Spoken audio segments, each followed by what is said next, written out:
Bonjour à tous et merci à vous de nous rejoindre sur Monaco Info. Une nouvelle semaine vient de débuter en principauté et avec elle, beaucoup d'actualités. Voici le sommaire en images de cette édition.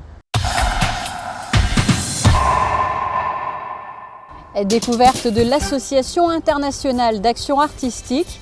Une fresque vient d'être restaurée, elle a été placée au lycée technique et hôtelier de Monte-Carlo. Un reportage ensuite au cœur de la foire attraction et puis retour sur le concert spirituel à l'église Saint-Charles. À l'issue de ce JT, restez avec nous pour découvrir un magazine consacré à Jacques Villeneuve qui vient de disputer son premier Grand Prix en Formule I. Je vous le disais en titre, l'Association internationale d'action artistique a organisé une conférence de presse afin de présenter et d'annoncer les futurs projets de cette toute jeune structure. Une exposition consacrée à l'artiste René Gruau a également été inaugurée du côté du Novotel, comme vous l'explique Vanessa Dessy. C'est une toute nouvelle association qui s'installe en principauté. AIDA a pour objectif de favoriser les échanges culturels internationaux et d'aider au développement dans les domaines des arts de la scène, des arts visuels, de l'architecture et du patrimoine. Le concept d'AIDA, c'est de proposer une autre manière de présenter l'art, une manière peut-être plus grand public, plus ludique, et montrer aux gens, aux jeunes en particulier bien entendu, mais aux gens qui ne sont pas forcément convaincus par l'utilité de l'art dans leur vie au quotidien, leur montrer finalement que l'art c'est quelque chose de très proche de leur quotidien et c'est quelque chose qui leur permet de réfléchir sur des faits parfois anodins, parfois importants de l'actualité, de l'évolution de la société et de se faire une idée si oui, non, ceci est bon pour eux, moins bon pour eux, ou de comprendre même des cultures peut-être d'autres communautés et finalement de s'ouvrir l'esprit. L'Association internationale d'action artistique a souhaité rendre hommage à l'ensemble de l'œuvre de René Gruau. 8 tableaux originaux étaient présentés en partenariat avec 11 photographes de l'exposition Pages de mode. L'idée étant de revisiter les tendances sociétales majeures de la seconde moitié du XXe siècle. René Gruau a été l'un des premiers artistes à offrir une vision populaire de l'art. Gruau, c'est le père du pop art. Parce qu'on oublie souvent, nous francophones, que le pop art, ça veut dire art populaire. Donc qui mieux que Gruau a apporté pour nous, spécialement européens, l'idée de l'art populaire et tout en ayant une touche d'élégance propre à sa génération qui a peut-être été un petit peu vu autrement ensuite par les Andy Warhol, les Liechtenstein, etc. L'exposition Pages de mode est désormais ouverte au public à l'hôtel Novotel jusqu'au 28 octobre prochain. Voilà pour ce reportage de Vanessa Dessy qui s'est ensuite rendue au lycée technique et hôtelier de Monte-Carlo où une fresque vient d'être installée. Elle a été réalisée par Albert Diatto. L'œuvre d'art a été à cette occasion entièrement restaurée. Il est possible de voir ses œuvres au Metropolitan Museum à New York et même à Chicago, Milan, Venise, Paris et bien d'autres villes dans le monde. Albert Diatto, né en principauté, était un céramiste graveur mais surtout un peintre de renom. Diatto, donc, en fait, il est très connu essentiellement pour ses céramiques. C'est un grand céramiste qui a œuvré beaucoup dans les années 60 et qui a aussi fait des peintures très stylisées. Et ce qu'on voit ici, en fait, cet oiseau est très représentatif de ce qu'il a fait. En 1960, il crée un bas-relief en céramique pour la bibliothèque Princesse Caroline, mais pas seulement puisqu'une fresque est également réalisée pour décorer le plafond de la salle principale.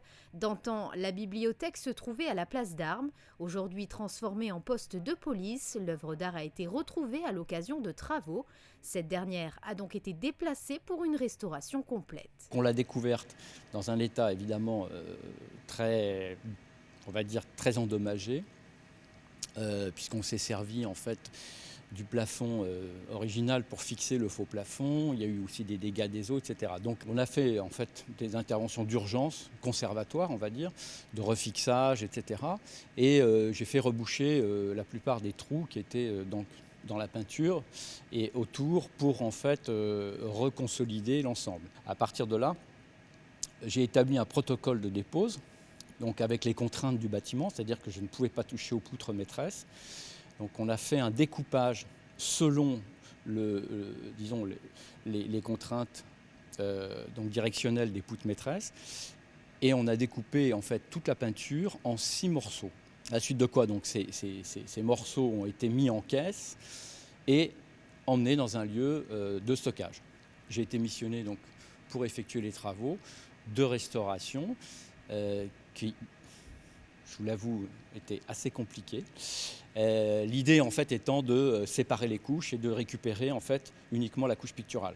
À la demande de la direction des affaires culturelles, cette fresque est dorénavant mise en lumière au lycée technique et hôtelier de Monaco. Dans le reste de l'actualité, depuis 2005, ce rendez-vous est organisé au mois d'octobre et pour cause, il s'agit de l'Oktoberfest. La bière mais aussi pas mal de douceurs ont été dégustées au fil des semaines au Café de Paris et vous l'avez découvert sur ces images, Son Altesse Sérénissime, le Prince Albert II, a également participé aux festivités.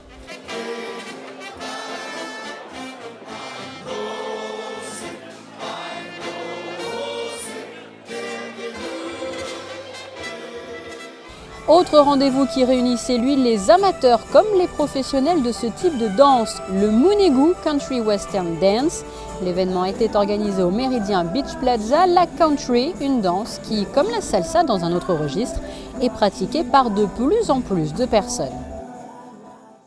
À suivre dans un instant de la musique, mais auparavant, comme chaque année, à cette même période, la foire attraction a fait son grand retour en principauté. Petits et grands se retrouvent sur le port Hercule pour se divertir et vous le savez très certainement, en raison de travaux sur une partie de la darse, la disposition de la foire a été repensée cette année, comme vous l'expliquent en détail dans ce reportage Christine Datomel et Lionel Bernardi. Jeux, animations, stands gourmands et manèges à sensations ou traditionnels, 69 enseignes au total ont investi la darse sud du port Hercule et son quai supérieur, la partie nord étant en chantier cette année. Et c'est avec des étoiles plein les yeux que petits et grands ont retrouvé ce week-end leur manège préféré. C'est un lieu de rendez-vous. Tous les ados se retrouvent chez moi et après ils partagent les manèges à droite et à gauche chez mes collègues, bien sûr. Et qu'est-ce qui leur plaît selon vous dans les autotamponneuses? C'est intemporel. Que ce soit tout petit ou plus grand, que ce soit des ados ou des adultes, ils retrouvent la même gaieté, la même attractivité, la convivialité qu'on peut partager sur les autotamponneuses.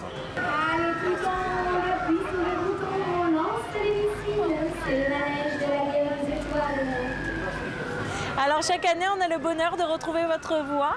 Oui, c'est gentil. Sur la fête foraine. Ça fait combien d'années que vous venez en principauté? Au départ, c'était mes parents. 1978, la première année du manège, et sans rater une fois. J'aime les commentaires sur le manège, style je venais quand j'étais petit et j'amène mes enfants maintenant. Il est encore là, c'est bien, c'est le manège préféré. Et puis cette ambiance. Je pense que les plus jeunes, comme les autres personnes, cherchent une bonne dose d'adrénaline, de sensation, ça décontracte. Quand on descend, on a les jambes un petit peu coupées, tout va bien. Alors je suppose que de temps en temps, il doit y avoir des crises de panique. Vous gérez ça comment? Je reste vigilant quand même. Je regarde, si je vois qu'ils ont vraiment peur, on les ramène en bas. Mais il y en a qui aiment se faire peur, donc là on leur donne ce qu'il faut, ils repartent. En général, ils sont contents, ils reviennent. Paris-le-Cap, c'est relooké. Eh oui, c'est normal. Il faut maintenir le cap de Paris-le-Cap. Alors, qu'est-ce qui a changé? Tous les sujets, la bâche, la lumière, la couleur. Pas la patronne, elle est toujours aussi vieille. Ça fait combien d'années que vous venez en principauté? C'est ma 45e fois. 45e fois. Oui, je suis née ici, je crois. Et alors, vous avez vu les enfants grandir, amener leurs enfants? Eh oui, et maintenant presque leurs petits-enfants. C'est comment ici? Bien. Qu'est-ce que tu aimes faire? Ça. C'est quoi ça? Je sais pas comment ça s'appelle. Et qu'est-ce que tu aimes dans ce manège? Tout. C'est rigolo? Oui. Qu'est-ce qui se passe? Il y a plein d'obstacles. Et c'est bien. Et qu'est-ce que tu aimes manger à la fois? Les hot dogs. Et si certains viennent à la foire pour s'amuser ou s'adonner aux joies des sensations fortes, d'autres préfèrent se consacrer à un tout autre plaisir. Quel est votre produit phare? Le nougat, parce que c'est notre fabrication. Et également tous mes produits qui sont assez originaux, puisque les fruits, j'utilise des fruits biologiques avec du sucre biologique et de l'eau. Tout ce qu'il y a de plus naturel. Alors, le chocolat maison, bien entendu, la chantilly maison, c'est tous les produits frais qu'on fait à la minute, bien sûr. Et puis c'est cette joie de venir chaque fois en principauté pour pratiquer ce que l'on aime faire. Et puis Alors vous savez que ça dure. Tous les monégasques et les résidents vous attendent avec impatience chaque année. Ouais. Est-ce que vous auriez une petite recette à nous donner? Alors la recette que vous appréciez depuis tant d'années, c'est toujours la même. Revenez nous voir à chaque période. Les clients apprécient mes produits, ce qui n'est pas toujours évident parce que les produits biologiques, il y en a qui sont réticents. Ils préfèrent avoir beaucoup et moins bonne qualité. Et ici, les gens apprécient vraiment les produits et ça fait plaisir parce que je me donne du mal. Nous, on va prendre, moi en tout cas, je prends du nougat. Moi, je prends une sucette. Les crêpes. Ouais. T'as pas quoi? On était là. Les hot dogs, mais il n'y a plus le chalet landais, alors c'est trop triste. Voilà.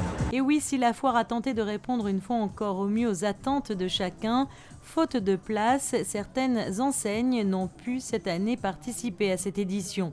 Mais que chacun se rassure, l'an prochain, nul doute que bon nombre d'entre elles seront de retour. Et sinon, comme à l'accoutumée, les contrôles de sécurité ont été rigoureux. Les inspecteurs du bureau de contrôle de la Socotec ont été chargés de la vérification minutieuse de chaque manège. De plus, les forains ont été accompagnés d'un organisme de contrôle agréé lors de la phase de montage. Et enfin, la commission technique regroupant sapeurs-pompiers, sûreté publique, inspection du travail, services de l'hygiène et services communaux a quant à elle procédé à la visite sur site et donné son feu vert pour l'ouverture.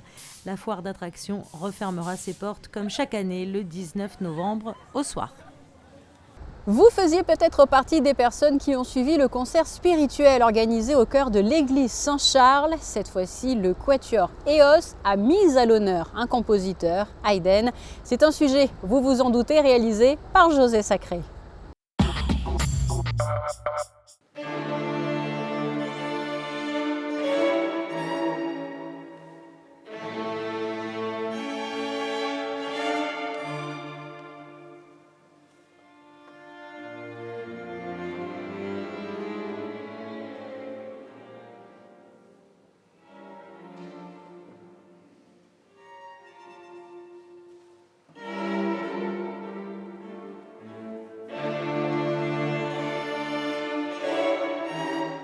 L'ensemble EOS est un quatuor créé il y a un peu plus d'1 an par 4 musiciens de l'Orchestre Philharmonique de Monte-Carlo, Morgane Bodino et Nicolas Suslis violon, Sofia Speri alto et Bruno Posadas violoncelle. L'ensemble EOS a donné ce dimanche 25 octobre en l'église Saint-Charles, dans le cadre des concerts spirituels de l'Orchestre Philharmonique de Monte-Carlo, une magnifique et intense interprétation des 7 dernières paroles du Christ en croix de Joseph Haydn, avec la participation d'Annick Fiaschi-Dubois, musicologue. Ça a été fait la première fois en 1786 à Cadix avec un orchestre. Et puis Haydn adorait cette musique. Pour lui, c'est sa musique, c'est son chef-d'œuvre, c'est vraiment l'œuvre qu'il préfère. Donc très vite, il la met en quatuor pour pouvoir la jouer lui-même avec ses amis et la faire interpréter de manière beaucoup plus souple. Puis il y aura une version piano pour demain et en fait, en dernier ressort, une version oratorio. C'est donc la version quatuor, vous allez entendre, avec des textes de Michel Serres qui ont été choisis par le violoncelliste, Monsieur Posadas, qui a choisi donc ces textes de Michel Serres, qui les remettent en œuvre dans une configuration moderne, avec une réflexion moderne sur les 7 dernières paroles du Christ en croix.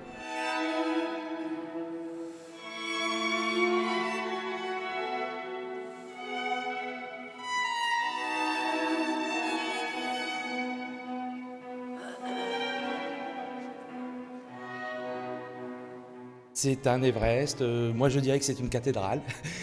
C'est une cathédrale, c'est une œuvre majestueuse qui a été écrite sur les textes, sur les 7 paroles du Christ. Et donc nous avons eu l'idée avec l'orchestre de le présenter dans le concert spirituel. Et on a tous trouvé que ça, évidemment, c'était de bonnes notes de jouer cette pièce-là, qui est une œuvre merveilleuse. C'est une œuvre qui est très très difficile, c'est une œuvre spirituelle, c'est une œuvre intérieure, qui est très longue, hein, qui dure je crois 1h10, et qui demande une concentration et une intériorité. Mais c'est une œuvre passionnante, très très belle. Mais qui demande aussi une écoute de chacun, comme c'est toujours le cas dans la musique de chambre. Ce ne sont pas comme dans la musique romantique des grandes envolées lyriques ou des grandes phrases de 2-3 lignes. Non, ce sont des petits morceaux, des petites choses harmoniques où chacun sur une note a une expression à donner qui est propre à la cohérence et à la totalité de la pièce. Le prochain concert spirituel de l'Orchestre Philharmonique de Monte-Carlo aura lieu à l'église Saint-Charles le 20 décembre. Il s'agira d'un concert de Noël.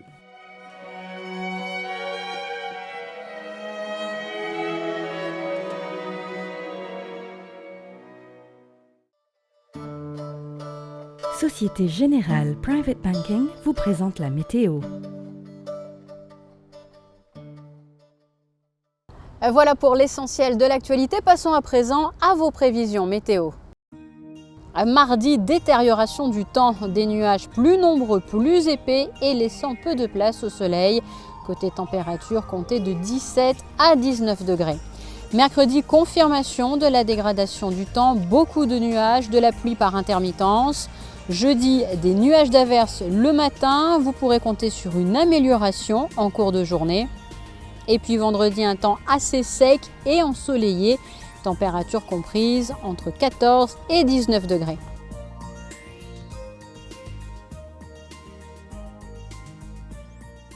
Fin de cette édition, restez sur Monaco Info. Dans une petite poignée de secondes, vous allez pouvoir retrouver un nouveau magazine. Il est cette fois-ci consacré à Jacques Villeneuve et signé Dominique Poulain. À très bientôt sur Monaco Info.